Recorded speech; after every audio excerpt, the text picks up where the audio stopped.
నమస్తే, welcome to Sakshi family. నేను షాహిదా. నేటి యువత అంటే జెన్జీ.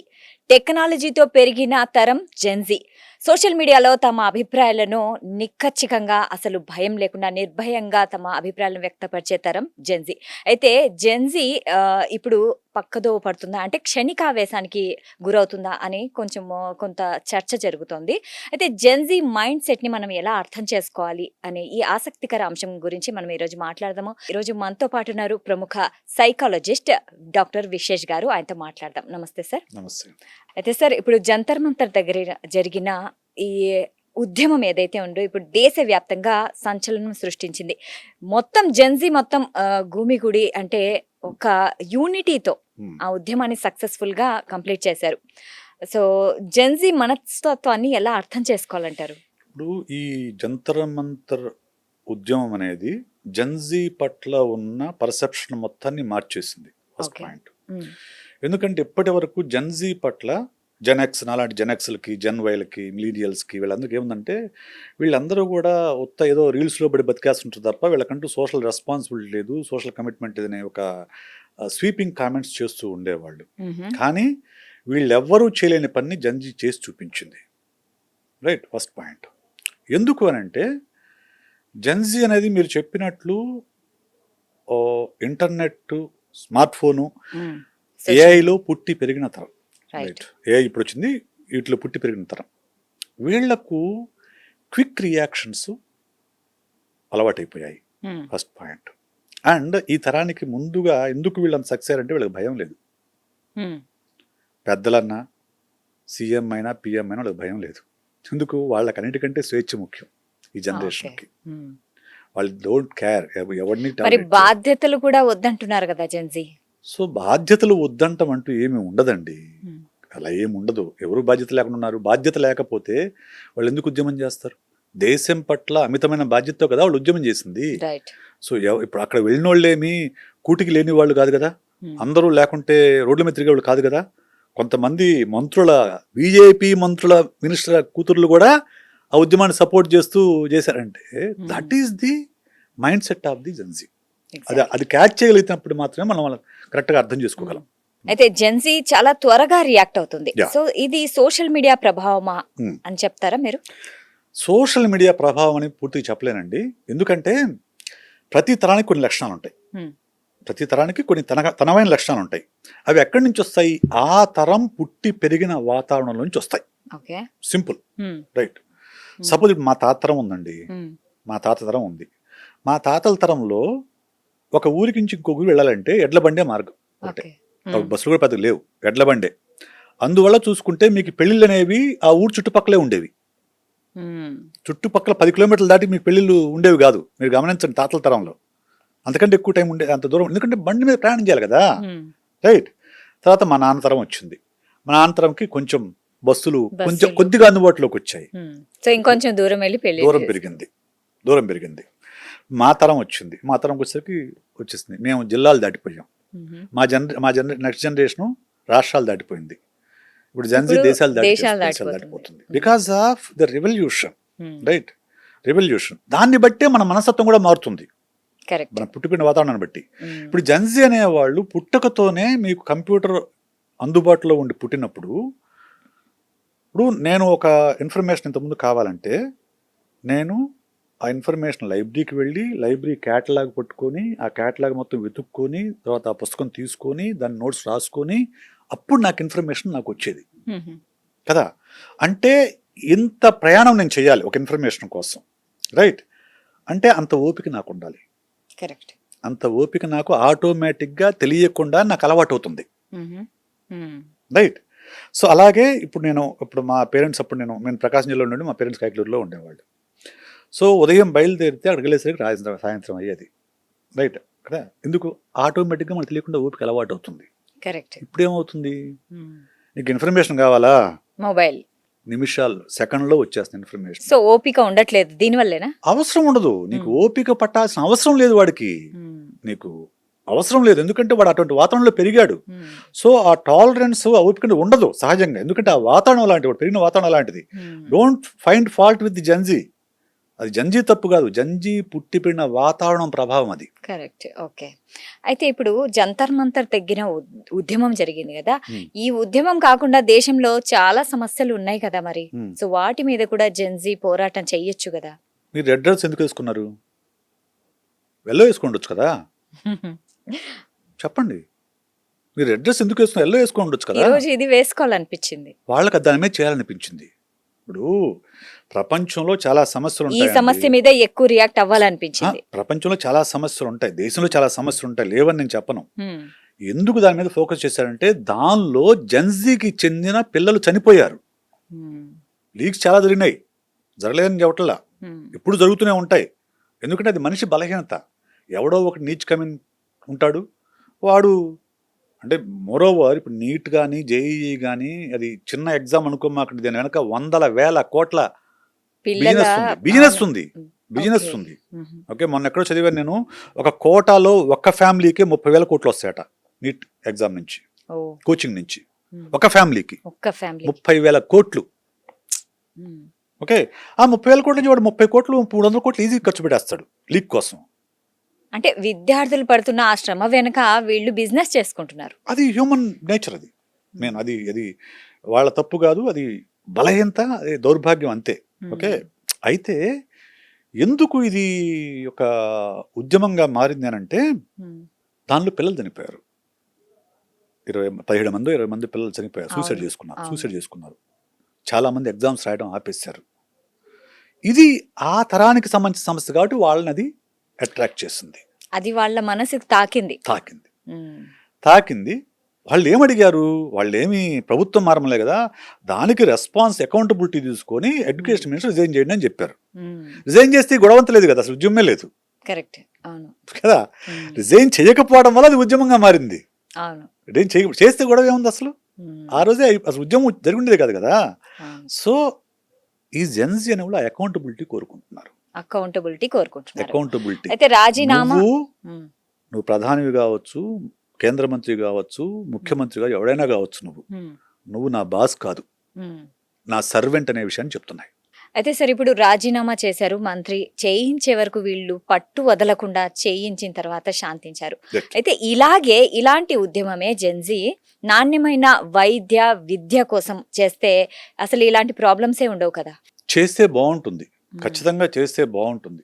ఎందుకంటే చెయ్యాలి కూడా అంట నేను. ఎందుకంటే ఎస్పెషల్లీ ఆంధ్రప్రదేశ్లో చూసాం కదా మనము. సో వైఎస్ జగన్ హయాంలో ప్రభుత్వ మెడికల్ తీసుకొస్తే ఇప్పుడు వాటన్నింటినీ అమ్మేస్తామంటున్నారు, ప్రైవేట్ వాళ్ళకి కట్టబెడతామంటున్నారు. నిజానికి ఈ జెన్జీ ఉద్యమం అనేది ఒక మంత్రి రాజీనామాతో ఆగిపోవడం కరెక్ట్ కాదు. అంటే వాళ్ళు వాళ్ళ అక్కడితో ఆపలేదు కూడా. వాళ్ళు ఎడ్యుకేషన్ సెక్టార్లో రిఫార్మ్స్ కూడా వాళ్ళు ఒక ప్రపోజల్ పెట్టారు రైట్ గవర్నమెంట్ దగ్గర. దానికోసం ఇప్పుడు నందనిలేకని ఆధ్వర్యంలో ఒక కమిటీ కూడా, హై పవర్ కమిటీ కూడా ఏర్పాటు చేశారు. సో లెట్ us see ఎలాంటి మార్పులు వస్తాయో చూడాలి. ఇటువంటి ఉద్యమం రావాలి అని అంటే నిర్మిస్తే రావండి ఉద్యమాలు, ఎమోషన్స్ లోంచి వస్తాయి. రైట్. ఉద్యమాలు ఎప్పుడు కూడా ఎమోషన్ నుంచి వస్తాయి. ఎమోషన్స్ వచ్చిన ఉద్యమాన్ని నిర్మించాలి, తర్వాత దాన్ని ఆర్గనైజ్ చేయాలి. సో ఇప్పుడు ఆంధ్రప్రదేశ్లో ప్రభుత్వ వైద్య కళాశాలని ప్రైవేట్ పరం చేస్తామని చెప్పినా కానీ ఎలాంటి రెస్పాన్స్ లేదు అక్కడ. ఇక్కడ ఏమైనా ఉందా? ఏం లేదు. ఏం లేదు. ఇప్పుడు ఆంధ్రప్రదేశ్ కంటే తెలంగాణ వైశాల్యంలో కానీ తక్కువ, కానీ తెలంగాణ ఎక్కువ కాలేజీలు ఉన్నాయి, ఆంధ్రప్రదేశ్లో తక్కువ కాలేజీలు ఉన్నాయి. వాటి కూడా ప్రైవేట్ చేస్తామంటున్నారు. దానివల్ల నష్టపోయేది మన పిల్లలే అనే ఒక ఇంగిత జ్ఞానం అక్కడ ప్రజలకు లేనంత వరకు కూడా ఎవరిని మొత్తుకున్నా కానీ ఉద్యమాలు రావు. ఇప్పుడు చూసుకుంటే జెన్జీ ఉద్యమాల గురించి మనం మాట్లాడుకుంటే ఇప్పుడు ఫారిన్ కంట్రీస్ లో కూడా, నేపాల్ అండ్ బంగ్లాదేశ్ లో కూడా చాలా ఉద్యమాలు జరిగాయి. అక్కడి ప్రభుత్వాలు కూడా కూలిపోయాయి. ఇప్పుడు భారతదేశంలో రాబోయే కాలంలో అలాంటి పరిస్థితి నెలకొనే అవకాశాలు ఉన్నాయా? I don't think so. ఉద్యమం బలపడొచ్చు, నెక్స్ట్ ఎలక్షన్స్ లో కాక్రోచ్ పార్టీ పోటీ కూడా చేయొచ్చు, కొన్ని సీట్లు కూడా వాళ్ళు సంపాదించుకోవచ్చు. ఓకే, ఖచ్చితంగా ఢిల్లీలో జరిగిన ఉద్యమం ఏదైతే ఉందో దీని ఎఫెక్ట్ ఎన్డీఏ పైన ఖచ్చితంగా ఉంటుంది, బీజేపీ అలయన్స్ పైన దీని ఎఫెక్ట్ ఖచ్చితంగా ఉంటుంది. ఎందుకంటే వాళ్ళందరూ ఓటర్స్, జెన్జీలో ఆ ఉద్యమంలో పాల్గొన్న ఓటర్స్. పోనీ అది అక్కడతో ఆగిందా? లేదు, ప్రతి రాష్ట్రానికి పాకింది. ప్రతి రాష్ట్రంలో ప్రధాన నగరాల్లో చేశారు.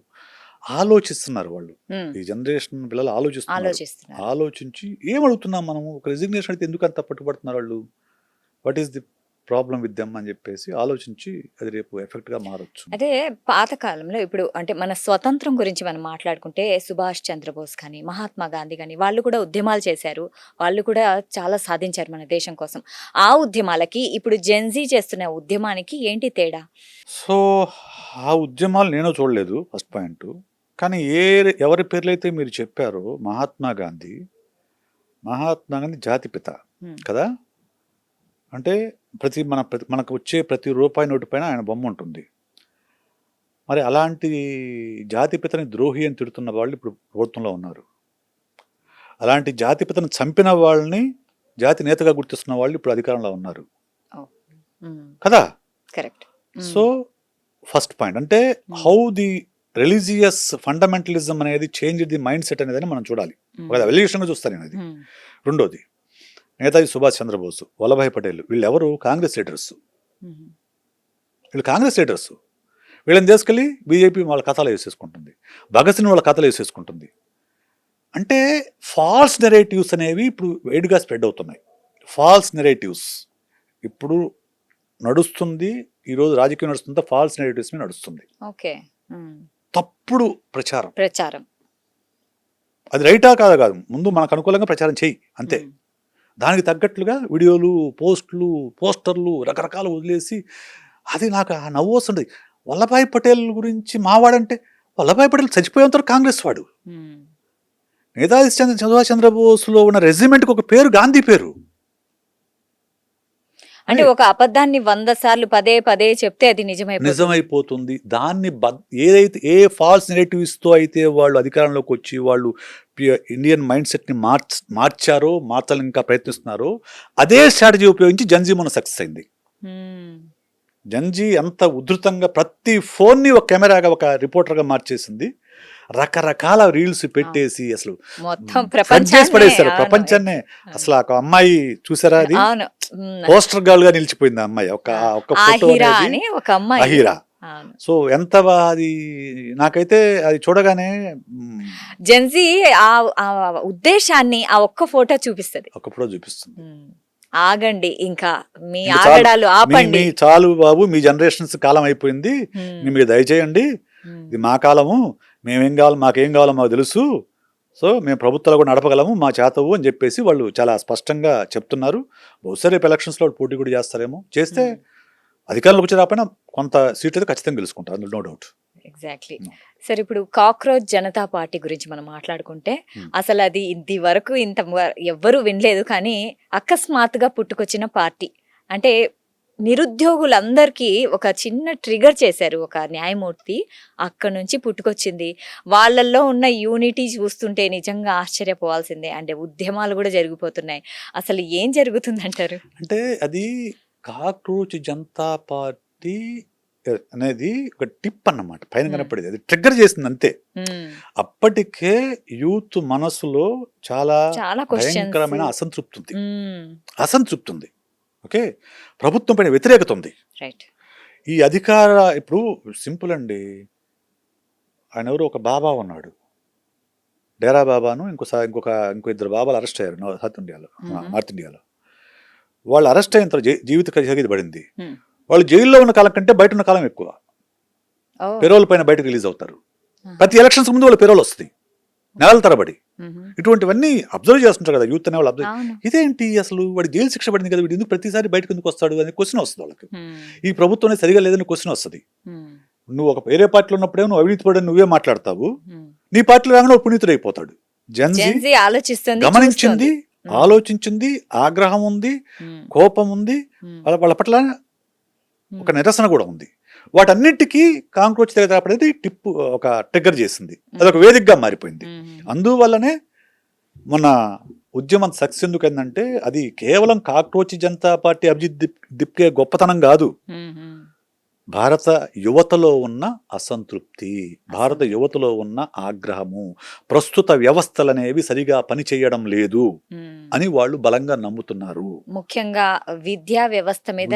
విద్యా వ్యవస్థ, న్యాయ వ్యవస్థ కాదండి, అంబానీకి అదానీకి అవసరం అయితేనేమో కోర్టులు అర్ధరాత్రి కూడా పనిచేస్తాయా? స్టూడెంట్స్ పైన జరుగుతున్న దర్జనాలు చూడమంటే మాకు అంత టైం లేదు, మా టైం వేస్ట్ కాదంటారా? వేస్ట్ చేయకండి అని అంటారా? What kind of system it is? మరి అప్పుడు ఎందుకు పని చేయవు? మా టైం వేస్ట్ చేయకుండా ఆయనే కదా మాట్లాడింది. సో ఇవన్నీ కూడా యూత్ని, మోరోవర్ ఇప్పుడు నా వయసుకి నాకే కోపం వస్తుందంటే యంగ్ బ్లడ్కి అసలు బాయిల్ అవుతుంది. ఎగ్జాక్ట్లీ. అసలే యూత్లో బాగా ఆవేశంతో ఉంటారు. అటువంటి వాళ్ళు దీన్ని చూసినప్పుడు ఏంది సిస్టమ్ అసలు ఇంత దరిద్రంగా ఉంది. పైగా వాళ్ళు చదువుకుంటారు సంవత్సరాల తరబడి, ఇక్కడ చూస్తే లీకేజీలు అయిపోతుంటాయి. మరి అది పక్కన పెడితే నిరుద్యోగం, అక్కడ చూస్తే ఉద్యోగాలు రావు, ఉద్యోగాలు రాకుంటే పెళ్ళిళ్ళు అవ్వవు, ఫ్యూచర్ అంతా దాని మీదనే డిపెండ్ అయి ఉంటుంది. సో ఇలాంటి అసహనమైన పరిస్థితుల్లో ఇంకా జరుగుతుంటే ఇంకా కోపం కట్టలు తెంచుకుంది. దాని ఫలితమే మన ఉద్యమం, అంతే తప్ప అదేదో జస్ట్ నీట్ ఒక్కటే అనుకోవద్దు, లేకుంటే కాక్రోచ్ జనతా పార్టీ ఒకటి విజయం కాదు, లేకుంటే అభిజిత్ దీప్కి ఒక నాయకత్వ గొప్పతనం కాదు. భారతీయ యువతలో ఉన్న అసంతృప్తి, అసహనము, ఆగ్రహం, ఈ మూడు కలిసి మన మూమెంట్ని సక్సెస్ చేశాయి. రైట్. ఇప్పుడు యువత సోషల్ మీడియా సో దానికి కట్టుబడే ఉంటుంది ఆల్మోస్ట్. అయితే సోషల్ మీడియాలో ఏదైనా హ్యాష్ ట్యాగ్ కనిపిస్తే దానికి అంటే నిజానిజాలు తెలుసుకోకుండా దానికి ఇంకా కంటిన్యూ చేయడం ఎంతవరకు సరైంది? అదే మీరు పొరపాటు పడుతున్నారు. ఇప్పుడు సోషల్ మీడియాలో ఏదన్నా కనపడితే ఏమాత్రము చెక్ చేయకుండా ఫార్వర్డ్ చేస్తున్న వాళ్ళు పాత తరం వాళ్ళు. ఓకే. ఈ తరం అలా లేదు. వాళ్ళు ఫ్యాక్ట్ చెక్ చేస్తున్నారు. రైట్. ఫ్యాక్ట్ చెక్ చేసి దాన్ని కౌంటర్ వీడియో చేస్తున్నారు, ఓకే. కౌంటర్ పోస్ట్ స్టడీ చేస్తున్నారు. రైట్. సో జెన్జీ అలా లేదు. సో పాత తరాలన్నీ కూడా కళ్ళు మూసుకొని ఆ వాట్సాప్ యూనివర్సిటీ స్టోరీని స్ప్రెడ్ చేసుకుంటూ ఉన్నారు. దాని కౌంటర్లన్నీ జెన్జీ రాస్తుంది. సో మన వాళ్ళు అందువల్లనే సక్సెస్ అయ్యారు. సో అంత వైల్డ్గా, అంత ఫ్యాక్ట్స్ సహా వాళ్ళు ప్రూవ్ చేయడం వల్లనే వాళ్ళు అందరిని ఆకట్టుకోగలిగారు. అయితే సార్ జెన్జీలో డిప్రెషన్, యాంగ్జైటీ, యాంగర్ ఇష్యూస్ ఎక్కువగా ఉన్నాయని అధ్యయనాలు చెబుతున్నాయి. అయితే ఇలాంటి నిర్ణయాలు తీసుకోవడం ఎంతవరకు సరైంది? సో ఇప్పుడు నేను అదే చెప్తుంది, ఒక్కొక్క జనరేషన్ ఒక రకమైన సమస్యలు ఉంటాయి. ఓకే, పాత జనరేషన్కి హెల్త్ సమస్యలు, ఈ జనరేషన్కి మెంటల్ హెల్త్ సమస్యలు ఉంటాయి, అంతే సింపుల్. ఎందుకంటే ఇప్పుడు హెల్త్ సెక్టర్ అనేది బాగా డెవలప్ అయింది. ఇప్పుడు అనారోగ్యం వల్ల చనిపోయే వాళ్ళ సంఖ్య చాలా తక్కువ ఉంటుంది, కానీ మానసిక అనారోగ్యం వల్ల ఇబ్బంది పడే వాళ్ళ సంఖ్య చాలా ఎక్కువ ఉంటుంది. ఎందుకంటే ఈ జనరేషన్కి ఎమోషన్ రెగ్యులేషన్ అనేది తక్కువ, హ్యూమన్ ఇంటరాక్షన్ తక్కువ, కాబట్టి ఎమోషన్ రెగ్యులేషన్ కూడా అలవాటు కాదు. దానివల్ల ఎమోషన్ రెగ్యులేషన్ లేనప్పుడు రకరకాల మానసిక సమస్యలు, యాంగ్జైటీ, డిప్రెషన్, లేకుంటే స్ట్రెస్ రిలేటెడ్ డిజార్డర్స్, PTSD, ఇటువంటి రకరకాల సమస్యలు వస్తాయి. దానికి తగ్గట్లుగా వాళ్ళు కోపప్ అవుతారు. వాళ్ళు లేకుంటే అలాంటి సైకాలజిస్ట్ నుంచి కలుస్తారు. సో థెరపీ తీసుకుని తప్పేముంది? మీరు డాక్టర్ దగ్గరికి వెళ్ళారు, వాళ్ళు సైకాలజిస్ట్కి వస్తారు, అంతే సింపుల్. అయితే ఇన్స్టెంట్ గ్రాటిఫికేషన్ అనేది ఎక్కువగా ఉంది కదా, మరి ఇలా ఉండడం వల్ల అభిప్రాయాలు ఒక్కొక్కసారి తప్పు అయ్యే ఛాన్సెస్ ఉంటాయి కదా? ఉంటాయి. సో వాట్, మార్చుకుంటారు. ఇప్పుడు ఒక నిర్ణయం తీసుకున్నారు, అది తప్పని తెలుస్తుంది, నిర్ణయం మార్చుకుంటారు, తప్పేముంది అందులో? ఇప్పుడు మనం ఒక్కటి గుర్తుపెట్టుకోవాలి, మనం ఎప్పుడు కూడా ఎవరైనా గుర్తుపెట్టుకుని ఒకటే ఒకటండి, మనము గత తరపు ఆలోచనలతో ఈ తరాన్ని జడ్జ్ చేయకూడదు. సో ఆ తరం వేరు, ఈ తరం వేరు. ఇప్పుడు మన సింపుల్ ఒక ఎగ్జాంపుల్ చెప్తా. తెలుగులో తొలి రెయిన్ సాంగ్, అది నాగేశ్వరరావు గారు, బి సరోజ. పాట ఏంటంటే, చిటపట చినుకులు పడుతూ ఉంటే చెలికాడే సరసన ఉంటే, అది ఫస్ట్ సాంగ్, రెయిన్ సాంగ్. అప్పుడు అందరూ తల మొత్తం అంట, ఇదేంటి హీరో హీరోయిన్ వానలో తొరవటం ఏంటి, పాట పాడటం ఏంటి, ఓ అని ముత్తుకున్నారంట. మరి ఈ జనరేషన్లో ఎలాంటి పాటలు వస్తున్నాయి? అంటావా అని వస్తున్నాయి కదా, అందరూ చూస్తున్నారు కదా. మరి దానితో దీన్ని కంపేర్ చేసుకుంటే ఎట్లాగా? జనరేషన్కి మైండ్ సెట్ మారుతుంది, విలువలు మారుతాయి, కల్చర్ మారుతుంది, అన్నీ మారుతాయి. ప్రతి జనరేషన్ని పాత జనరేషన్ ఎట్లనే కొట్టుకుంటుంది, వీళ్ళంతా చెడిపోతున్నారని. రేపు జన్జీ మనం గొప్పగా మాట్లాడుకున్నాం కదా, ఈ జన్జీ కూడా జనాల్ఫా ఏమంది కానీ జన్ బీటా అని అంటది, ఇదే మాట. 2025 తర్వాత పెరుగుతారే వాళ్ళని ఈ జన్జీ కూడా అదే అంటది, మా తరంలో ఇట్లా లేవు రాసులు అని అంటది. ఊహించండి అప్పుడే సాంగ్ వస్తుంది ఊహించండి. సో ఇది జనరేషన్కి గ్యాప్ అనేది కామన్, ఈ విమర్శలు అనేవి కామన్, దాన్ని ఏం పెద్ద సీరియస్ తీసుకోవాల్సిన అవసరం లేదు. అయితే సార్ జెన్జీలో ముఖ్యంగా క్యాన్సిల్ కల్చర్ అనేది ఒకటి ఉంది కదా, దాని గురించి మీ అభిప్రాయం ఏంటి? క్యాన్సిల్ కల్చర్ అంటే బహుశా ఏదన్నా నచ్చకపోతే వెంటనే క్యాన్సిల్ చేయటం. ఓకే, ఎందుకు అంటే నేను ఇందాక మళ్ళీ అది చెప్తా, ఏ జనరేషన్ మైండ్ సెట్ అయినా కానీ ఆ జనరేషన్ పుట్టి పెరిగిన వాతావరణాన్ని బట్టి ఉంటుంది, దాని నుంచి డెవలప్ అవుతుంది. సో మా జనరేషన్లో, మా ముందు జనరేషన్లో, మా తర్వాత జనరేషన్లో ఒక వస్తువుని ఎంత ఎక్కువ కాలం వాడితే వాడు అంత గొప్పడు. ఓకే, మాకు ఒక పెన్ను 6th క్లాస్ కొనిస్తే దాన్ని నేను 10th క్లాస్ దాకా వాడా. నేను చాలా పోటుగాడి కింద లెక్క, అంటే అంత జాగ్రత్తగా చూసుకున్నాను లెక్క. ఓకే, ఇప్పుడు అలా ఉందా? ఇప్పుడు ఏం చేస్తున్నారు? అసలు వస్తువుల మీద ఎమోషనల్ అటాచ్మెంట్ కాదు అసలు. ఇప్పుడు వస్తువులు రిపేర్ లేదు, ఓకే, రీప్లేసే. పని చేయలేదా, రీప్లేస్ ఇట్. రిపేర్ కి టైం లేదు, అసలు వాళ్ళకి ఆసక్తి కూడా లేదు. వాళ్ళకి రిపేర్ చేయించుకోవాలనే విషయం కూడా తెలియదు ఈ జనరేషన్ కి. మీరు గమనిస్తే జెన్జీలో అడగండి, రిపేరా ఎందుకు, మార్చుకుంటే పోతుంది కదా అంటారు. మార్చుకుంటే పోతుంది అంటాడు వాడు. రిపేర్ అనే ఆలోచన రాదు వాడి మైండ్కి అసలు. The same thing they are applying to relationship also. Okay, అయితే సార్ కొంతమంది సెలబ్రిటీస్ ని, నాయకులని వాళ్ళు ఫాలో అవుతుంటారు. అయితే ఇప్పుడు ఈ జెన్జీలో కూడా అలాంటిదే ఉందా? మళ్ళీ వాళ్ళు ఏం చేస్తే అలాగనే, అంటే వాళ్ళు ఒక ఫిల్మ్ స్టార్ ఉన్నారు, వాళ్ళ క్లాతింగ్ కానీ వాళ్ళు ఏం చెప్తే అదే కరెక్ట్ అనే భావన కూడా. సో ఇది ఒక రకంగా ఇది కూడా అంటే ఫేవరెటిజం లాగేనా కదా ఇది కూడా? ఉంటూ సహజంగా ప్రతి తరానికి రోల్ మోడల్స్ ఉంటారండి. రోల్ మోడల్స్ ఉంటారని నేను చెప్పను, ప్రతి తరానికి ఉంటారు. మనం ఎవరిని రోల్ మోడల్ ఇస్తున్నాం అనేది ఒక్కొక్క జనరేషన్కి మారుతూ ఉంటుంది. నాకు తెలిసి ఈ జెన్జీలో రోల్ మోడల్స్ ఫిల్మ్ స్టార్ అని నేను అనుకోవట్లేదు. వాళ్ళ రోల్ మోడల్స్ ఇలాన్ మస్క్ అవుతున్నాడు, జుకర్బర్గ్ అవుతున్నాడు, లేకుంటే మొన్న చాట్ జీపీటీ వాళ్ళు అవుతున్నారు. ఎందుకంటే they are expose to international things. Okay, సినిమాలు చూస్తారు, సినిమాలు చూడరని కాదు, కానీ వాళ్ళు రోల్ మోడల్స్ తీసుకునేంత స్థాయిలో నాకైతే అనుకోవట్లేదు. ఎందుకంటే నేను I'm interacting with Gen Z with రెగ్యులర్గా నా కౌన్సిలింగ్లో వస్తుంటారు కదా, వాళ్ళ దృష్టి ఎప్పుడు సార్ ఆ సినిమా హీరోలాగా ఉండాలి, హీరోలాగా అనుకుంటే నేనైతే వినలేదు ఎప్పుడు కూడా. They are thinking about the some startup మొదలు పెట్టాలి, అంటే కెరీర్ ఫోకస్డ్ స్టార్ట్అప్ మొదలు పెట్టాలి, లేకుంటే అమెరికా వెళ్ళాలి, లేకుంటే కెనడా వెళ్ళాలి, ఆస్ట్రేలియా, ఇట్లా వాళ్ళు ఆ ఓరియంటేషన్ ఉన్నా తప్ప జెండాలు కట్టాలి, డాన్స్ చేయాలనే ఫోకస్ లేరు. ఉన్నారు, లేవరని అంటలే, ఎందుకంటే అక్కడ పల్లెటూరులో ఉన్న వాళ్ళు, ఈ ఎక్స్పోజర్ లేని వాళ్ళు ఉన్నారు. కానీ కొంచెం చదువుకున్న వాళ్ళు, ఎక్స్పోజర్ ఉన్న వాళ్ళు అలా ఉన్నారని అయితే నా అబ్జర్వేషన్ అయితే లేదు. ఓకే, సోషల్ మీడియా వాలిడేషన్ పై ఎక్కువగా ఆసక్తి చూపిస్తున్నారు, లైక్స్, ట్రోల్స్, సో ఇలాంటివే ఎక్కువ అది లేకుండా ఉండలేకపోతున్నారు కదా మరి జెన్జీ. కరెక్టే. మళ్ళీ నేను అదే ప్రశ్న అడుగుతా, ఇందాక 2 ప్రశ్నలు అడుగుతా. మీరు రెడ్ డ్రెస్ ఎందుకు వేసుకున్నారు, నేను ఇప్పుడు ఈ బ్లేజర్ ఎందుకు వేసుకొని వచ్చాను? Simple logic. ఎందుకు వేసుకున్నాము? మనము స్క్రీన్ మీద అందరికీ మంచిగా కనిపించాలి, వైబ్రెంట్ కనిపించాలి, బాగా కనిపించాలి ఉద్దేశంతోనే వచ్చాం. అంటే ఎవరిని మెప్పించడం కోసమే కదా మనం ఈ పని చేస్తుంది, అంతే కదా? రైట్, మనల్ని మనం మంచిగా చూపించుకోవడం కదా. వాళ్ళు అదే కదా చేస్తున్నారు. వాళ్ళు కూడా సోషల్ మీడియాలో తను బాగా ప్రొజెక్ట్ చేసుకునే ప్రయత్నం చేస్తున్నారు. మనం చేసేదానికి వాళ్ళు చేస్తే ఎడా ఏంటి?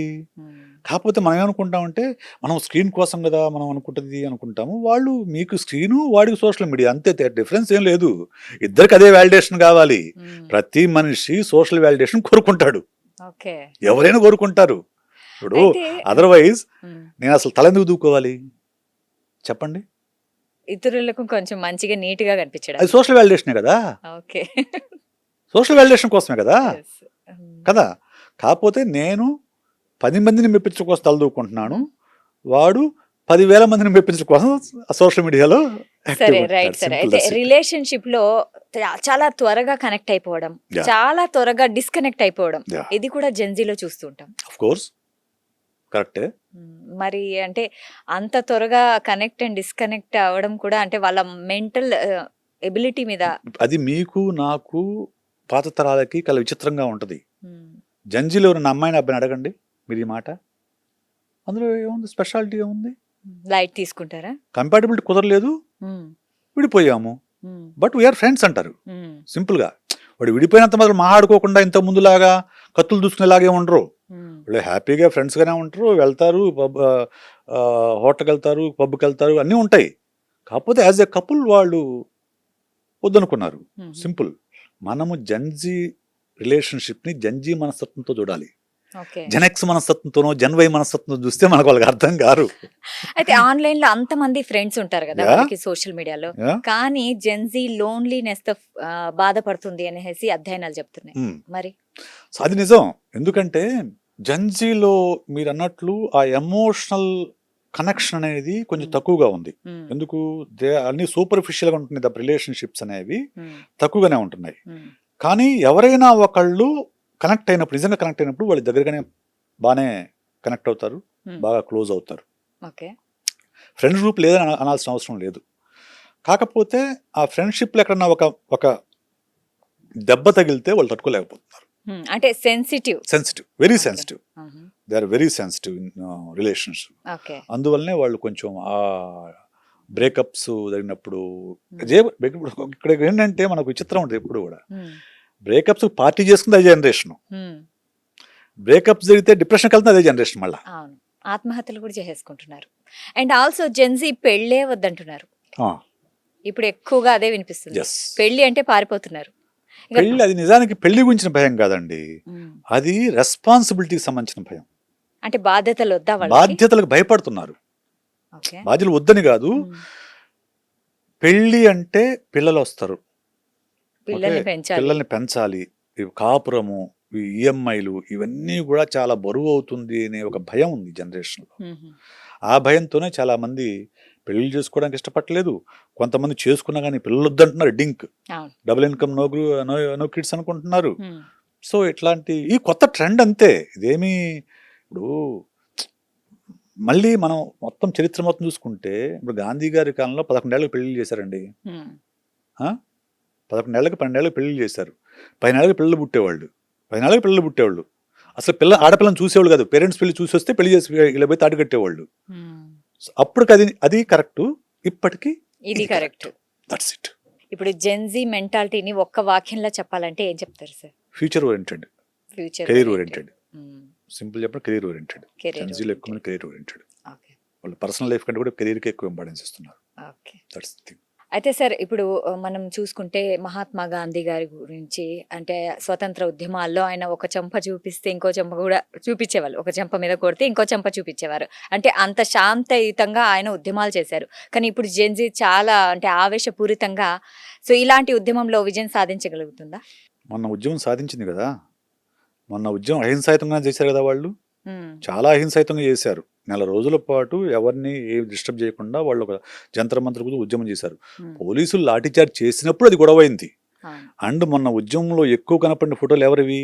గాంధీవి, అంబేద్కర్వి. అవును, కరెక్ట్. ఏ గాంధీని, ఏ అంబేద్కర్ని అయితే ఉమ్, మరుగు చేయాలని చెప్పేసి అధికారంలో ఉన్న వాళ్ళు ప్రయత్నాలు చేస్తున్నారు కదా, దశాబ్దాలుగా ప్రయత్నాలు చేస్తున్నారు, ఉమ్, ఆ గాంధీ, ఆ అంబేద్కర్ ఫోటోలే మొన్న ఎక్కువ కనిపించాయి. ఏ కాన్స్టిట్యూషన్ అయితే ఓవర్కమ్ చేయాల్సి వస్తుందో ఆ కాన్స్టిట్యూషన్ సంబంధించిన ఫోటోలే ఎక్కువ కనిపించాయి. ఉమ్, సో అంటే గాంధీ చెప్పిన అహింసా సిద్ధాంతం ఈ రోజు కూడా పనిచేస్తుంది. దాన్ని జంజీ తనదైన శైలిలో అడాప్ట్ చేసుకుంది. ఓకే. తనదైన శైలి అడాప్ట్ చేసుకుని దాని ద్వారానే మన సక్సెస్ అయ్యారు. ఎక్కడ ఎవరి మీద దాడి చేశారు? ఏదో అరాకొరా దాడులు అన్ని చోట్ల అంత పెద్ద ఉద్యమం జరిగేటప్పుడు చిన్న చిన్నవి జరుగు చిన్న చిన్నవి జరుగుతాయి. ఉమ్, అనే కానీ ఓవరాల్ గా ఉద్యమం హింసాత్మకంగా మారలేదు కదా. లేదు. ఎక్కడ కూడా వాళ్ళు ఎవరిని కొట్టలేదు కదా. ఎక్కడన్నా చిన్న చిన్నవి జరుగుండొచ్చు కానీ మరీ ఉమ్, సీరియస్ మ్యాటర్స్ ఏం జరగలేదు. అన్ని వేల మంది స్టూడెంట్స్ ఉన్నా కానీ అవును. మామూలుగా స్టూడెంట్స్ యొక్క ఎనర్జీని ఆపడం అనేది చాలా కష్టం. ఉమ్, కానీ అన్ని వేల మంది ఉన్నా కానీ వాళ్ళు చాలా శాంతియుతంగానే చేశారు, శాంతియుతంగా చేశారు. అండ్ పదవి సాధించుకున్నారు. సాధించుకున్నారు. ఇప్పుడు ఇదంతా చూస్తుంటే ఫ్యూచర్ లో ఇంకా జెన్జీ ప్రభుత్వాలే నిర్మించగలుగుతుందా మరి? నిర్మించాలి అంట నేను. నిర్మించగలుగుతుందో లేదో నాకు తెలియదు. It depends on the mind set of the Indian. So వాళ్ళ ప్రభావం ఉంటుంది రాజకీయాల మీద. వాళ్ళ ప్రభావం అయితే ఖచ్చితంగా ఉంటుంది. ఖచ్చితంగా మొన్న జరిగిన ఉద్యమం ప్రభావమే రాబోయే ఎలక్షన్స్ పైన ఖచ్చితంగా ఉంటుందండి. అన్డౌటెడ్లీ ఉంటుంది. ఖచ్చితంగా బహుశా రేపు కాక్రోచ్ పార్టీ పోటీ చేయొచ్చు, గెలుస్తారని అనుకోను కానీ, ఎందుకంటే జంజీ ఒక తరం, మిగతా పాత్రలన్నీ కూడా పాత చింతకాయ పచ్చలైన ఉంటాయి కదా. వాళ్ళ ఆలోచన వేరుగా ఉంటాయి కదా. వాళ్ళు వీళ్ళని సపోర్ట్ చేయకపోవచ్చు. వాళ్ళ పార్టీ పోటీ చేసినా చేయకపోయినా దాని ఇంపాక్ట్ అయితే నెక్స్ట్ ఎలక్షన్స్ పైన ఖచ్చితంగా ఉంటుంది. ఇంకా మన దేశంలో చాలా వ్యవస్థలు కొంచెం అవినీతిమయంగానే ఉన్నాయి. సో ఈ జెన్జీ ఉద్యమాల వల్ల కొంచెం అవినీతి తగ్గుతుంది అని అనుకుంటారా? అబ్సల్యూట్లీ తగ్గుతుంది. తగ్గకపోతే వాళ్ళు మళ్ళీ నెక్స్ట్ ఏదో ఉద్యమం మొదలు పెడుతున్నారు కదా, ఏదో చెప్పారు భవిష్యత్తు కాల్సిన ప్రకటిస్తామని చెప్పేసి. ఓకే. సో మంచిదండి అది. ఇప్పుడు ఒక అవినీతికి వ్యతిరేకంగా, అక్రమానికి వ్యతిరేకంగా గొంతు విప్పడం అనేది మన రాజ్యాంగం మనకిచ్చిన హక్కు. ఆ హక్కును ఎందుకు ఉపయోగించుకోకూడదు? ఎగ్జాక్ట్లీ. ఉపయోగించుకోవాలి కదా. ప్రశ్నించడం మన హక్కు కదా. సో దాన్ని ఒక విచిత్రంగా దాని దేశద్రోహం కింద ఎందుకు చూపిస్తున్నారు? ఫాల్స్ నెరేటివ్స్ ఎందుకు అసలు? ఒక ప్రభుత్వం అనేది 5 ఏళ్ల కాలమే దానికి ఉండేది. ఓకే, 5 ఏళ్ల తర్వాత ఇంకో ప్రభుత్వం రావచ్చు.